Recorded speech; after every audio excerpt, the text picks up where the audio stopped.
Alors la création d'un module de formation à la culture financière chez CETI, vraiment comment est-ce qu'on en est arrivé là? Ça commence en 2018 quand à la direction financière on décide collectivement de pratiquer une finance positive. C'est quoi? C'est décentraliser pour responsabiliser. Le but, c'est d'avoir un maximum de personnes sensibilisées à l'impact de leur métier sur la performance financière. Ensuite, on est 850 actionnaires salariés dans l'entreprise, donc un vrai besoin de faire monter en compétences. Et enfin, malgré nos efforts de communication sur l'information de gestion, il reste encore des questions récurrentes sur les notions d'EBITDA et des salariés qui continuent de penser que le chiffre d'affaires, c'est le résultat de l'entreprise. Ce module, on l'a créé en 1 an, avec un enjeu principal, c'est d'être vraiment très complet et avoir des explications très simples sans être simpliste. Cette formation, c'est 3 thèmes qu'on peut découper en 6 étapes. Avant, bien sûr, on leur propose des bonnes pratiques, on leur rappelle qu'aucun mot compliqué, anglicisme ou acronyme n'est utilisé dans cette formation pour favoriser la bonne compréhension. On commence toujours par un petit jeu pour briser la glace, où on leur demande de se mettre par 2 et ils se présentent mutuellement. Et enfin, on peut commencer la formation. Donc, dans cette formation, on commence l'étape 1, nos interactions avec les parties prenantes. Ici, sur les parties prenantes externes, on prend un exemple sur les fournisseurs, on leur explique que la première chose qu'ils attendent, les fournisseurs, c'est d'être payés dans les temps. Donc, on est très, très vigilant sur ce sujet. On a aussi un panel de fournisseurs critiques qu'on met sous surveillance. Sur la partie légale, on leur explique ici que la fonction finance est une des fonctions auditées tous les ans par les commissaires aux comptes.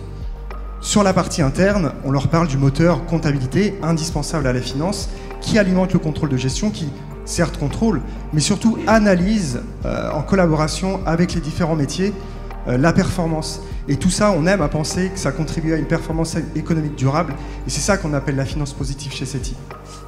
Ensuite, étape 2, on a un petit jeu sur le budget où on leur demande d'associer des cartes budget pro avec des cartes budget perso. On fait par ailleurs beaucoup de parallèles vie pro, vie perso dans cette formation.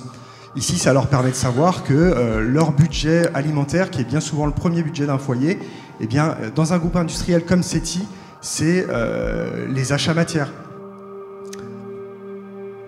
On leur explique dans une 3e étape quelles sont les utilisations qu'on peut faire du bénéfice. Ensuite, on parle du pourcentage des dépenses chez CETI. Ici, bien souvent, quand on a des membres du CSE, ils sont surpris de savoir ce que représentent les frais de personnel dans les dépenses totales du groupe. On leur explique, vous voyez, imaginez que vous avez 100 millions de masse salariale, quand vous demandez 1% dans les NAO, c'est 1 million que vous demandez, c'est pas 1 million pour l'année d'après, c'est 1 million à vie. Et c'est la première fois ici, sur ce slide, qu'on parle de résultats d'exploitation et de rentabilité. 4e étape, ils reviennent de pause de 10 minutes et on commence par un quiz. On revient sur la notion de rentabilité et c'est ici qu'on aborde pour la première fois les notions de solvabilité. Pour nous, la solvabilité, c'est le 2e pilier très important quand on parle de santé financière d'une entreprise. On revient sur les 2 piliers, ça c'est la 6e et dernière étape de notre formation. On rebalaye les 2 piliers, rentabilité et solvabilité, comment ils se mesurent, comment ils se calculent, sur un petit focus sur la rentabilité où on leur explique ce qui est important, c'est les valeurs absolues, les chiffres. On aime bien rappeler que c'est avec des euros qu'on paye des gens et les pourcentages finalement servent à expliquer comment on passe d'un chiffre à un autre. Et enfin le dernier pilier, la solvabilité. Ici, maintenant qu'ils ont compris ce que c'était que le résultat d'exploitation, on vient leur expliquer, vous voyez, on vient retraiter les amortissements qui n'est pas un flux de trésorerie pour vraiment se rapprocher de la trésorerie générée d'exploitation.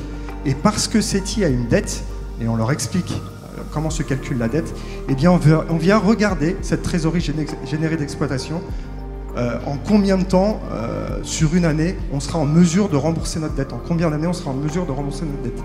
Et ce ratio d'endettement, on leur dit qu'on le suit de près pour assurer notre indépendance.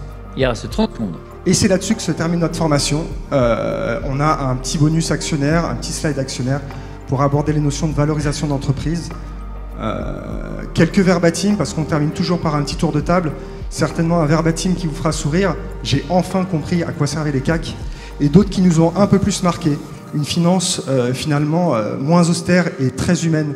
Et une autre verbatim, c'est Pendant cette formation, maintenant, j'ai compris que je pouvais faire confiance à la direction et me concentrer sur mon travail.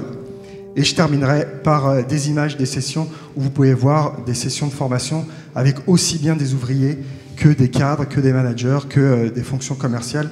Et vraiment, c'est ouvert à toutes les fonctions de l'entreprise. Je vous remercie beaucoup. Il a été bon, hein ?